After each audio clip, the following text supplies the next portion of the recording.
મિત્રો, મંદિરની અંદર ચોરી થાય તો મનમાં સવાલ થાય કે નહીં કે જે એવું કહેવાય છે કે ભાઈ આખા વિશ્વનું જે ધ્યાન રાખતો હોય એવા ઈશ્વર, એના જ મંદિરમાંથી ચોરી થાય તો શું સમજવું?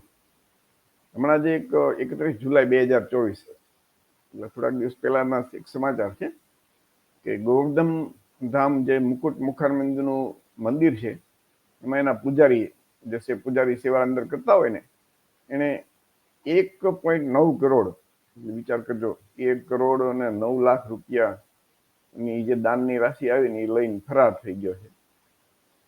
તો આ કેવી રીતે આપણામાં બોલાય ઉતરે તમને કે મંદિરના સેવાદાર જે પૂજારી છે એ જ લઈને એ ભાગી જાય? પછી તો ઈશ્વર જે છે, જેમાં કહેવાય ને કે પ્રાણ પ્રતિષ્ઠા કરી અને લોકો એની પાસે સુરક્ષા માટે થઈ અને એમાં કે પ્રાણ એનો દાયલો છે, પછી લોકો એની પાસે દર્શને જાય ને સુરક્ષા માટે બધું માંગતા હોય, કંઈક ને કંઈક કે અમારી રક્ષા કરજો. તો આમાં તો મંદિરના પૈસા જ લઈને ઉપડ્યા મહારાજ પૂજારીજી.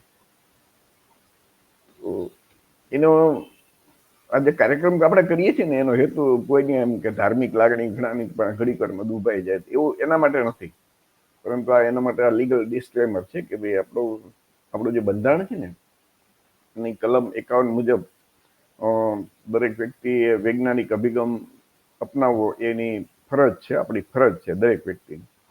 અને બીજું બંધારણની કલમ 19(1) મુજબ દરેક વ્યક્તિ પોતાની વાણી અને વિચારોની વ્યક્ત કરવાનો મૂળભૂત અધિકાર બંધારણે આપ્યો છે. તો જ્યારે આવા કિસ્સા થાય તો કોઈ પણ વ્યક્તિના મનમાં સવાલ તો જાગે કે નહીં, કે આમ કેમ થાય છે? એ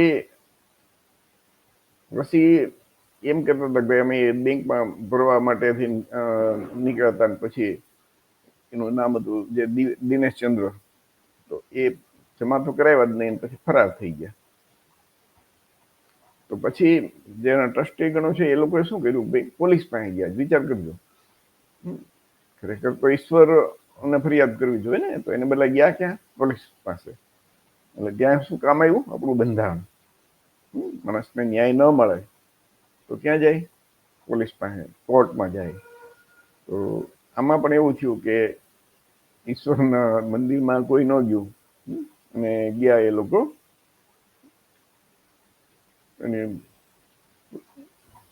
એનું પોલીસ થાણું છે ત્યાં. કહેવાનો મતલબ એવું થાય ને કે સમજવાનું છે આપણે કે ઈશ્વરનો મંદિરમાં જે આપણને બધાને વિશ્વાસ હોય કે ઈશ્વર તો બધાની રક્ષા કરે, તો કમસે કમ ઈશ્વરે એવી બુદ્ધિ તો એના પૂજારીને ન આપવી જોઈએ ને.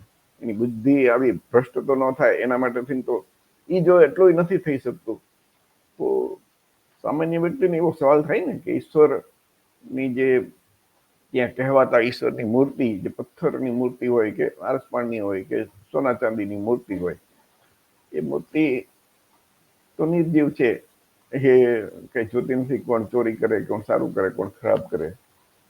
તો આના પરથી આપણને તર્ક કરવાનો. મિત્રો, તર્ક કરજો, તમને શું લાગે છે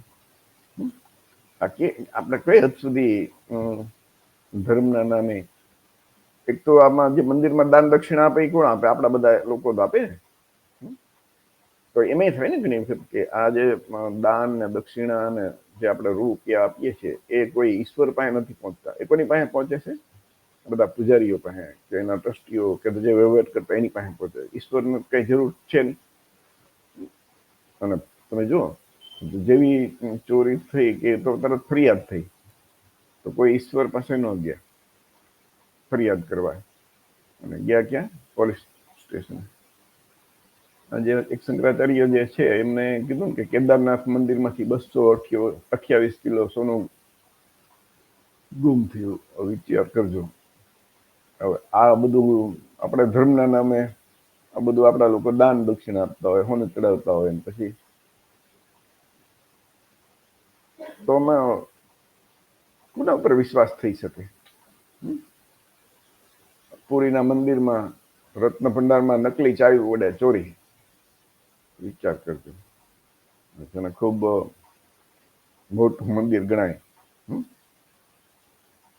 તો એના મંદિરમાં ચોરી થઈ જાય. તો એનો મતલબ આપણા નાના નાના મંદિરમાં તો એમ કઈ ગામડામાં હાવ માનો કે ગામના છેવાડે કે સીમાડે એક મંદિર હોય અને એમાં ચોરી થતી હોય તો ઘણા આપણા સતત છાપામાં ને ટીવીમાં આપણે જોતા હોય છે. પરંતુ આ તો જે કહેવાય ને એવા જે તો બહુ પાવરફુલ મંદિર કહેવાય, એના ભગવાનની પાવરફુલ હોવો જોઈએ ને તો પણ ક્યાંય એને છોડતા નથી. એનો મતલબ કે મંદિર નાનું હોય કે મોટું હોય, બધી જગ્યાએ ખાલી પથ્થરની મૂર્તિઓ જ છે એમ કહી શકાય ને. આ લોકો તો એમ કહે ને કે મેં પ્રાણ પ્રતિષ્ઠા કરી અંદર અંદર દાખલ કર્યો છે. જો પ્રાણ દાખલ કરેલો હોય તો આવી રીતે કોઈ ચોરી કરે ત્યારે એને અટકાવવું જોઈએ ને.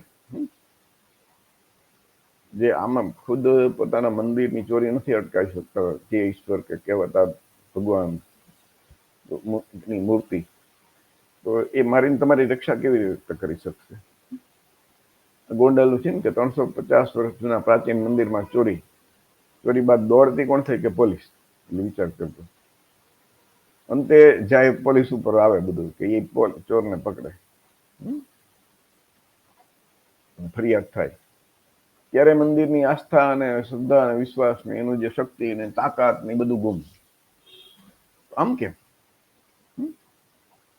ભરૂચ પશુપતિનાથ મહાદેવ મંદિરમાં 5 કિલો ચાંદીના દાગીનાની ચોરી, તસ્કરો સીસીટીવીમાં કેદ. વિચાર કરજો. ભગવાન ઉપર કોઈને ભરોસો નથી, હવે સીસીટીવી બધા ઉપર મૂકવા માંડ્યા. અને આ બધાની જાણ પોલીસને કરવામાં આવી, એટલે છેલ્લે અંતે ક્યાંય વાત આવી કે પોલીસ પકડશે. એટલે મેકરણ દાદાની એક કવિતા છે ને, કૂતરી ભલી એ જડ દઈને જગાડે. કૂતરું પાળેલું હોય તો એ તમે જો તો રાતે હોકારો બેસો કઈક કોક આવ્યું ચોર, પણ મુક્તિ તો શું બોલશે? ઘરમાં ચોરી કરવા ચોર આવશે તો. ભાવનગરનું એક સિહોરમાં ચોરીના બનાવો વિધ્યા, મંદિરોમાં 10 લાખની ચોરી છતાં પોલીસનું ભેદી મૌન. વિચાર કરો. પોલીસનું તો ભેદી મૌન, પણ જેના ઉપર આપણા લોકોને શ્રદ્ધા છે, વિશ્વાસ છે, એનું શું? એનું કેમ ભેદી મૌન? એ કેમ અટકાવી શકતા નથી ઈશ્વર? વિચારવું પડે ને દરેક વ્યક્તિ. આ મંદિરની અંદર તમે જુઓ તો આ કરોડ એક રૂપિયા જે શરૂઆતમાં આપણે જોયું ને કે 1 કરોડ ને 9 લાખ રૂપિયા ભાઈ લઈને થઈ ગયા, તેની આવક તો સામાન્ય મંદિર છે. મોટા મંદિરમાં તો અબજો રૂપિયાની આવક આવતી હોય. ગણવામાં માણસો કેટલા મશીનો રાખે, કેટલા માણસો બેસે, આવું બધું કરે. તો આટલી બધી સંપત્તિનો ઉપયોગ તમે જુઓ ને તો ક્યાંય એ લોકો કે લોકો માટે કરે છે તો લગભગ તમને નહીં જોવા મળે. અને એના કરતા એ કરે કે ન કરે, જે આપણે લોકો દાન દે છે એ તો આમાંથી સીધું સાબિત થાય ને કે પૈસા છે ઈશ્વર પાસે નથી જતા, એ પૂજારી પાસે જાય કે જે કઈ એને વહીવટ કરતા છે એની પાસે જાય. તો આપણે એવો સીધો રસ્તો ન કે આ બધા નાનું નાનું દાન કરીને આટલા અબજો રૂપિયા ભેગા થતા હોય. તો એ નાનું નાનું દાન કરીને આપણે જે રહેતા હોય એની આજુબાજુમાં જે જરૂરિયાતમંદો છે એને મદદ કરી શકાય. તો એ આપણી નજર સામે એના આશીર્વાદ મળશે ને. આમાં તો ભેગા થાય ને લઈને કોઈ ભાગે અથવા તો પછી દબાવી બેસી જાય. આપણા ભાગમાં તો કઈ આવવાનું જ નથી ઈશ્વરને કઈ મળવાનું. તમને ખબર ને નોટબંધી વખતે આ લોકોએ લખ્યું હતું ભાઈ આમ કે 500 ને 1000ની નોટ હવે નહીં નાખતા એમ. તો ઈશ્વરને ક્યાં ખબર છે? એમ એનો મતલબ એમ કે તો એ 2000ની નોટ બંધ થઈને ત્યારે એક મંદિરમાં બોર્ડ માર્યું હતું કે હવે 2000ની નોટની કોઈ દાનમાં અંદર પેટીમાં નાખવી નહીં. વિચાર કરજો. એનો મતલબ જે લોકોને વાપરવાના છે જેને એને મુશ્કેલી ન પડવી જોઈએ. સમજ્યા? તો દાન આપવા વાળા લોકો પણ આપણે બધાએ વિચારવું પડે ને, જેમને આપતા હોય છે બધા. નાની નાની રકમ એ ભલે ને આપણી આજુબાજુમાં આપણા સગાવાલામાં એક પણ કોઈ ગરીબ હોય, એક ગરીબ દીકરીઓના ઘર હાલે. ભારત સરકારનો ઓફિશિયલી આંકડો કહે છે કે 80 કરોડ લોકો ભારતમાં એને 5 કિલો મફત અનાજ ઉપર જીવતા હોય. ભારત સરકારનો આંકડો છે. તો આપણે મંદિરોમાં આટલા રૂપિયા આપવાને બદલે એને આપીએ, કોઈ કઈ આપણી નજીકમાં હોય, આપણે જાણતા હોય ને, તો એ લોકો કેટલા ખુશ થશે. અને આપણે નજર સામે તો દેખાય કે કંઈક ખોટું નથી થતું, આપણે જ પોતે ચેરિટી કરીએ. આવી રીતે મંદિરમાં આપવાથી તો શું થશે, અંતે અબજો રૂપિયા મંદિરો પાસે ભેગા થયેલા છે. એનું સોનું તમે જો તો ઝવેરાત, હીરા, માણેક. એક વખત નરેન્દ્રભાઈ મોદી બોલ્યું ને કે ભાઈ દરેક લાખના કાળું નાણું આવી જાય તો 15 લાખ રૂપિયા દરેકના ખાતામાં આવી જાય. પછી તો એ જાહેર કર્યું હતું ભાઈ કઈ ખોટું ખોટું ખાલી એમ એક ફેંકમ ફેંક હતું, જુમલાબાજી હતી. એવું કઈ નહોતું. પણ આ હકીકત એ કે આ જુમલાબાજી નથી. ભારતના જેટલા મોટા મોટા મંદિરો છે ને એની બધી સંપત્તિ અંદર, એટલે અંદર રૂપિયા, એના બેંકમાં પણ કરોડો અબજો રૂપિયા પડ્યા છે, હીરા, માણેક, સોનું, ચાંદી. આ બધું જો લોકોની વચ્ચે, ભારતના દરેક નાગરિકો વચ્ચે વેચી દેવામાં આવે ને તો દરેકના ખાતામાં 15-15 લાખ રૂપિયા આવી જાય. એટલી બધી હશે સંપત્તિ. અઢળક. હમણાં વચ્ચે જગન્નાથપુરીના સમાચાર હતા કે એના વર્ષો જૂને ઓલા પેટી બધા ખોલ્યા તો સોનું અંદર કેટલું સોનું ભર્યું છે. તિરુપતિ તમે લ્યો, શિરડીના સાંઈબાબાનું લ્યો, સિદ્ધિ વિનાયક મંદિર લ્યો, પદ્મનાભ મંદિર લ્યો, આપણે સોમનાથ લ્યો, અંબાજી ટ્રસ્ટ લ્યો, કેટલા રૂપિયાના ઢગલા છે એ લોકો પાસે. તો આ સરકાર એ બધું એકવાયર કરી અને ભારત સરકારનું જેટલું દેવું છે ને એ બધું સાફ થઈ જાય, અથવા તો લોકોના ખાતામાં નાખે તો બધાના ખાતામાં ખરેખર 15 લાખ રૂપિયા આવી જાય ખરા. તો આ પણ આપણે વિચારવું જોઈએ કે આપણે જે રૂપિયા આપીએ છીએ એ એના બદલે આપણે એનો બીજો ઉપયોગ પણ કરી શકાય ખરો રસ્તો છે કે નહીં. અને તમે જેટલું જુઓ ને કે આપણે આપણા ગામની અંદર જે મંદિર હશે ને તો એ રેઢું પીડ્યું હોય, કોઈ એની સુરક્ષા કઈ નહીં. આપણે માનો કે જે મંદિર હશે ને તો એમાં જે શંકરની મૂર્તિ હોય કે રામ ભગવાનની મૂર્તિ હોય તો એમાં એટલી જ શક્તિ. અને પછી અયોધ્યામાં કે સોમનાથમાં કે જે મોટા કહેવાય ને મંદિર, એમાં મૂર્તિ હોય એની શક્તિ તો બંનેની એક જ હોય ને, જો હોય તો. પરંતુ આપણા મંદિરમાં કાંઈ એમને રેઢું પીડ્યું હોય. અને આ બધા જેટલા મોટા મંદિર કહેવાય ને એની સુરક્ષા માટે જડબે સલાખ સુરક્ષા. એમ સોમનાથમાં જડબે સલાખ સુરક્ષા, પોલીસ જવાનો આટલા પીઆઈ ને આટલા એસઆરપી ને જીઆરડી ને ડોગ સ્ક્વોડ ને 300 પોલીસ રાઉન્ડ ધ ક્લોક. એમ હવે આપણે તો એ મનો છે કે મોટા મંદિરમાં જઈને આપણી સુરક્ષા માટે આપણે ત્યાં બધા અરજ કરતા હોય, પ્રાર્થના કરતા હોય, પણ આ તો મંદિરની સુરક્ષા કરવા માટે જ પોલીસ રાખવા પડે. એ પણ વિચારવા જેવું છે ને કે જે મંદિરની સુરક્ષા કરવા માટે જ પોલીસ. આ મહારાષ્ટ્રનું સિદ્ધિ વિનાયક મંદિર છે એનો એક ઉદાહરણ બામસેપના એક કાર્યક્રમમાં આપ્યું હતું. એક ભાઈ બામસેપના કાર્યકર હતા, એ ત્યાં સિદ્ધિ વિનાયક મંદિરમાં ત્યાં બધા એટલે સાંજના બધા ભેગા બેઠા હોય ને તો મિત્રો બધા સાથે વાતો કરતા હોય તો એમાં એક ભાઈ ઉદાહરણ આપ્યું. ત્યાં મંદિરે દર્શન કરવા ગયા તો બહાર તો મોટી જબરજસ્ત પોલીસની સિક્યુરિટી હતી.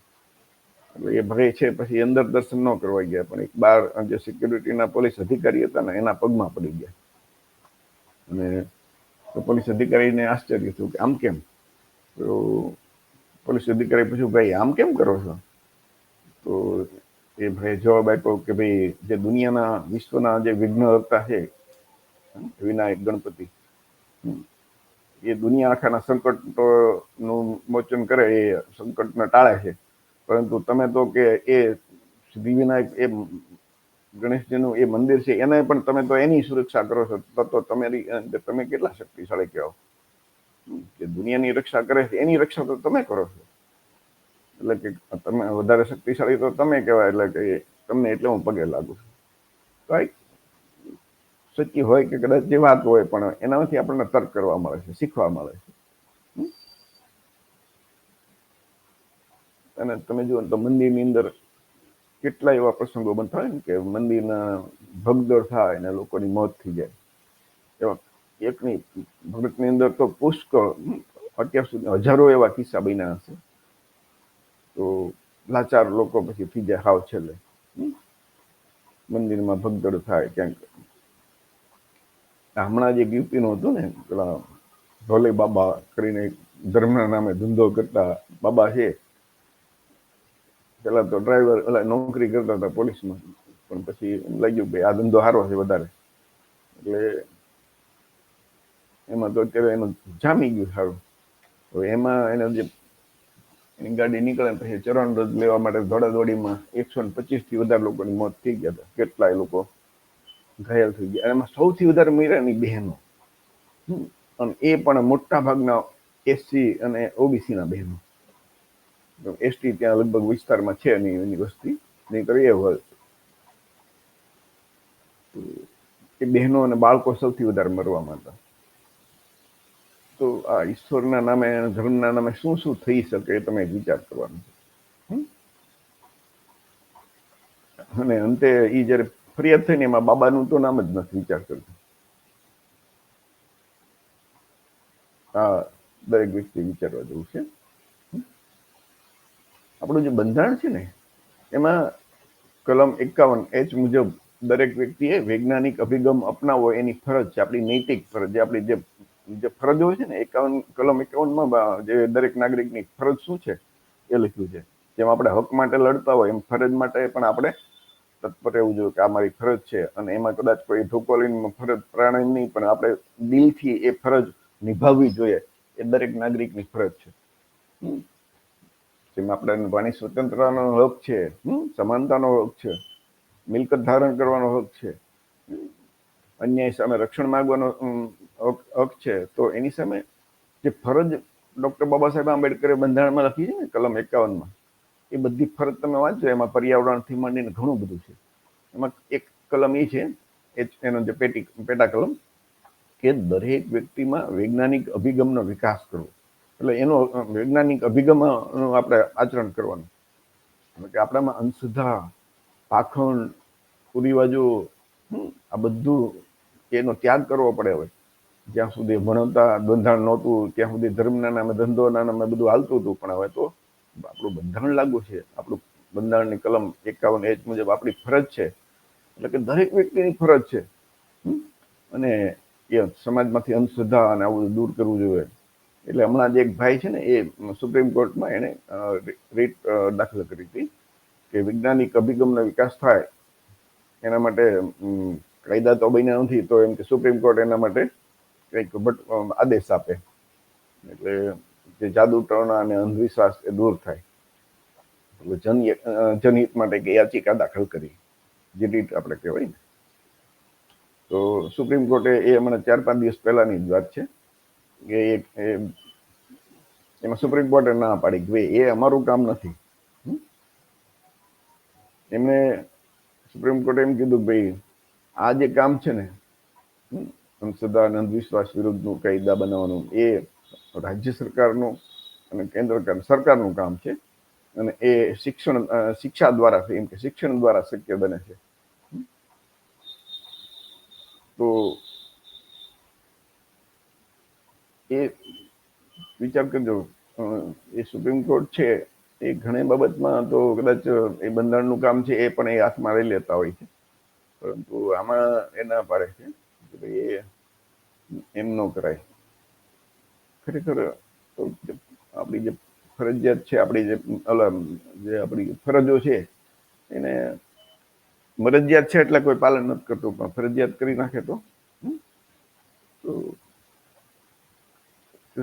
ચીફ જસ્ટિસ ડીવાય ચંદ્રચૂડે એમ પણ એટલે કે એમાં કીધું હતું કે ખરેખર તો એ કે શિક્ષણ આવશે ને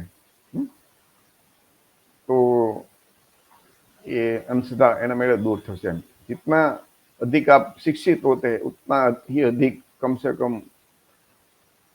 ये आम के वैज्ञानिक विचारो ये નો વિકાસ થશે અને અંધશ્રદ્ધા દૂર થશે. વાત સાચી છે.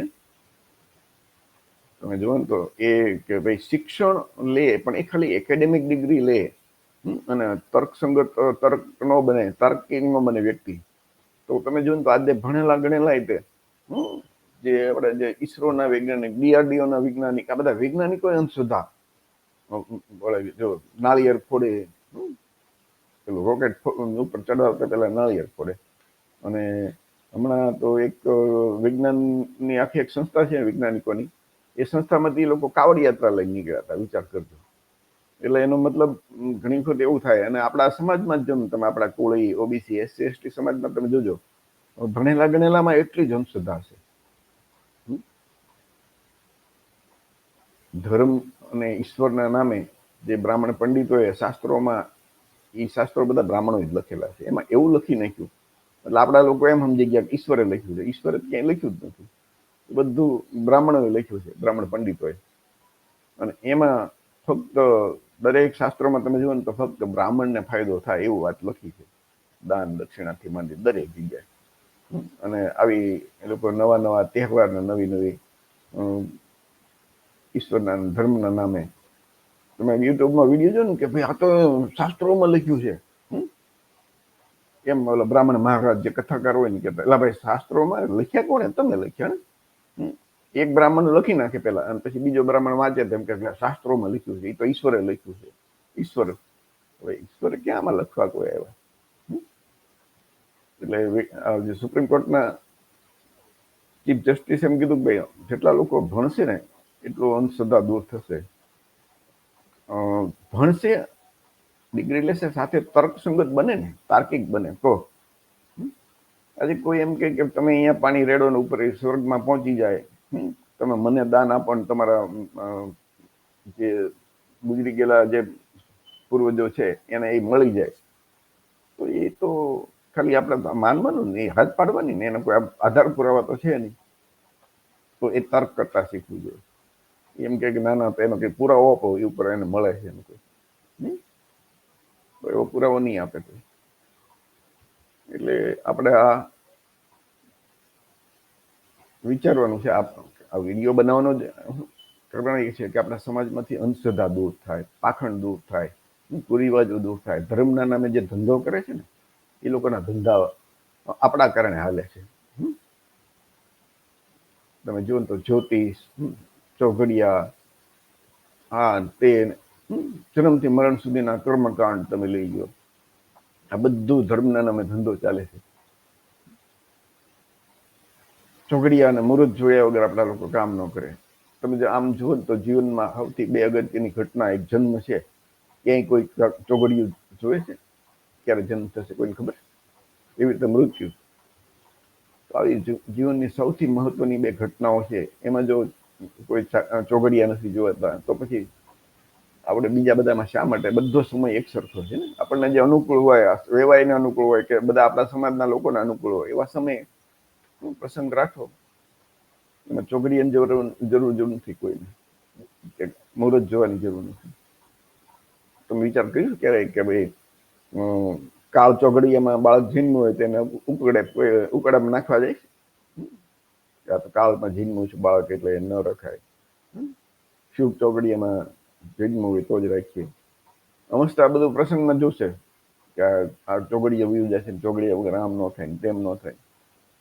એટલે આવા છે ને કાયદો એના માટે બનાવવો પડે. એટલે સુપ્રીમ કોર્ટમાં એ ભાઈ એટલા માટે જ ગયા હતા, એ સુપ્રીમ કોર્ટ આદેશ આપે એટલે કાયદો થઈ જાય. સુપ્રીમ કોર્ટે ના પાડી દીધું. મહારાષ્ટ્ર સરકારે, તમને ખ્યાલ હોય તો, એ છે ને મહારાષ્ટ્ર સરકારની અંદર અંધશ્રદ્ધા દૂર કરવા માટેનો કાયદો છે. એ અમલ એનો અત્યારે છે જ અમલ, પરંતુ મોટાભાગે એ અમલ ઘણી વખત અમલવારી નથી કરતા. કેમ કે જે અમલવારી જેને કરવાની હોય ને, એ પોલીસ અધિકારી અથવા તો એની પોલીસ અધિકારી ઉપર રાજકીય નેતાઓ, એ જ અંધશ્રદ્ધાળુ હોય. તો એ ક્યાંથી કરે? ધીરેન્દ્ર શાસ્ત્રી જે બાગેશ્વર બાબા કહેવાય ને, એનો એક મહારાષ્ટ્રમાં કાર્યક્રમ હતો. અત્યારે આજે શ્યામ માનવ, તમને ખ્યાલ હોય તો, એક તો અંધશ્રદ્ધા વિરુદ્ધ સતત કામ કરે છે. અને એમણે એ ધીરેન્દ્ર કૃષ્ણને ચુનૌતી આપી, ચેલેન્જ આપી હતી, પણ એ તો ભાગી ગયા હતી પેલા. અને એમણે ધીરેન્દ્ર શાસ્ત્રી ઉપર એમને જે પ્રવચનમાં એવા મુદ્દા ગોતી ગોતીને કીધા, ભાઈ આ કાયદા મુજબ આ છે ને, એ ધીરેન્દ્ર શાસ્ત્રી એમાં આરોપી બને છે અને લઈને ધરપકડ કરો. હવે સરકાર તો મનુવાદી વિચારની લોકો જ હોય, તો પછી એને એ તો એનો જ કરે ને ધરપકડ. એ તમે જોજો ને તો એ શ્યામ માનવના વિડીયો સરસ મજાના યુટ્યુબ ઉપર પડ્યા છે, કેવી રીતે એને કયા કયા મુદ્દા ઉપર જેના પ્રવચનમાં છે એમ કે અંધશ્રદ્ધા લોકોમાં ફેલાય એવી વાતો ધીરેન્દ્ર શાસ્ત્રી બાગેશ્વર બાબાએ કરી હતી, એટલે એના બદલે એને ફરિયાદ આપવા માટેની એના ટોપ પોલીસ અધિકારીઓને વાત કરી, ત્યાંના ફરિયાદ નોંધાવી અને તેના રાજકીય લોકોને પણ કોઈ એના ઉપર પગલાં લીધા નહીં. તો આવું બનતું હોય છે કે જેની આ બધો અમલ કરવાનો હોય ને, એટલે ખરેખર તો કાયદો બનશે ને તો પણ આપણે કેમ નહીં, ગુજરાતમાં દારૂબંધીનો કાયદો છે પણ તો એ તો મળે છે ને, આ એના જેવું છે. તો એના સૌથી ઉપાય જ છે ને સારામાં સારો કે આપણે લોકો આપણે જાગીએ. આપણે જાગશું ને તો બીજા કોઈને ક્યાં કોઈને કહેવાની જરૂર છે. જે ખાસ કરીને પીડિત છે, આ બધા ધર્મના નામે જે ધંધા લે છે એમાં ફાયદો તો એક ખાસ કરીને તમે જોયું તો પૂજારીથી માંડીની જે બ્રાહ્મણ વર્ગ છે એને ફાયદો થતો હોય છે. તો આપણે SC ST OBC ના લોકોનો તો ક્યાંય ફાયદો થતો હોય એવું લગભગ મેં જોયું નથી. તો આપણે શા માટે આપણે તો આપણો રસ્તો બદલાવીએ ને, બીજાનો વાંક કાઢવા બદલે આપણે એવું વિચારીએ કે હવે આપણે દાન દક્ષિણા આપવાનું બંધ કરીએ અને આપણે આપણા સમાજના વિકાસમાં અને સમાજમાં શિક્ષણ પાછળ, આરોગ્ય પાછળ, લાઇબ્રેરી પાછળ, સમાજમાં અંધશ્રદ્ધા દૂર થાય એની પાછળ વાપરીએ. આપણે પણ અહીંયા જો કથા કીર્તન ને માતાજીના માંડવા જ કરતા હોય તો એનું થશે કે આપણા પૈસા બચાવીને પાછું એ ઉલમાંથી ચૂલમાં પડીએ. એટલે એ ધર્મના નામે જ્યાં જ્યાં બરબાદ થઈ છે ને આપણે રોકવું પડશે. તો મિત્રો, આ વિડીયો તમારા બધા મિત્રોને શેર કરજો. આપણી આ જે ચેનલ છે ને ઝલકારી ટીવી, એમાં આ વિડીયો છે તો તમે તમારા મિત્રોને કહેજો કે આ ચેનલ છે એ સબસ્ક્રાઈબ કરે. અને આ ચેનલમાં આપણા આવા ઘણા બધા પુષ્કળ વિડીયો છે કે જેમાં આપણા SC ST OBC પછાત સમાજનો સર્વાંગી વિકાસ થાય, કે સામાજિક રીતે, શૈક્ષણિક, આર્થિક અને રાજકીય રીતે વિકાસ થાય. પછાત સમાજમાં એટલે કે OBC SC ST માં કોળી સમાજમાં ભાઈચારો થાય, એકતા બને, એના માટેના બધી વિચારધારાના વિડીયો આમાં છે. સમાજમાંથી અંધશ્રદ્ધા દૂર થાય એટલા એવા પુષ્કળ વિડીયો છે. તો એ તમારે જોવાનું, તમારા કુટુંબને દેખાડવાનું, મિત્રો સાથે બેઠા હોય તો ત્યાં દેખાડી શકાય, જોઈ શકાય. તો આ બધું આપણા માટે, આપણા ફાયદા માટે છે મિત્રો. ફરીથી વિડીયો આપ સૌને, જે લોકો પણ આ વિડીયો જોવે એને ફરીથી એક યાદ અપાવી દો, કોઈની ધાર્મિક લાગણી દુભાવવા માટે આ વિડીયો નથી. આ વિડીયો ફક્ત ને ફક્ત તમને વિચાર કરવા માટે છે. તમારી તર્ક શક્તિથી તમે વિચાર કરજો અને તમને એમ લાગે કે ના ના આ વાત સાચી છે તો માનજો. ગૌતમ બુદ્ધે એક સરસ મજાની વાક્ય કીધું હતું કે અત્તદીપો ભવ, એટલે કે આપના દીપક ખુદ બનો. તમારો ઉદ્ધાર દુનિયામાં કોઈ દેવ દેવી સંત ફકીર ગોડ નહીં કરી શકે. તમારો ઉદ્ધાર ફક્ત તમે જ કરી શકશો. તો એ વાક્યને યાદ રાખીએ કે આપણે કોઈ કહે તો એની વાતમાં તમે જાણો, પછી વિચારો, તર્ક કરો, પછી યોગ્ય લાગે તો માનવાની. ગૌતમ બુદ્ધે બહુ સરસ કીધું ને કે કોઈ પણ કહે ને તો માનતા નહીં. ખુદ ગૌતમ બુદ્ધ એમ કે મારા નામે કોઈ એમ કે ગૌતમ બુદ્ધે આવું કીધું છે તોય નહીં માનતા. ધાર્મિક ગ્રંથોમાં લખ્યું છે, કિતાબમાં લખ્યું છે, વર્ષોથી લોકો કહેતા આવે છે એટલે માનું, એમાંય નહીં માનતા. એ જે ગૌતમ બુદ્ધના વિચારો છે ને, એટલે દુનિયામાં ગૌતમ બુદ્ધ એટલે જ મહાન થયા. એ તમે એમ કે કોઈ પણ વાત સાંભળો તો એને તર્કની કસોટી ઉપર ચડાવો અને પછી એમ લાગે કે આ નાના એ યોગ્ય છે અને સમસ્ત માનવ સમાજ માટે કલ્યાણકારી છે તો એને માનજો. બાકી આવું લખી નાખ્યું છે ને આવું સાંભળ્યું છે કોઈ કે આવું ધર્મગ્રંથમાં લખ્યું છે એટલા માટે માનતા નહીં. આજનો વિડીયો પણ તમે તર્ક કરજો અને તમને યોગ્ય લાગે તો માનજો અને આનો પ્રચાર પ્રસાર કરજો. કાર્યક્રમ આપણે અહીંયા પૂરો કરીએ છીએ. જય ભીમ, નમો બુદ્ધાય, જય સંવિધાન.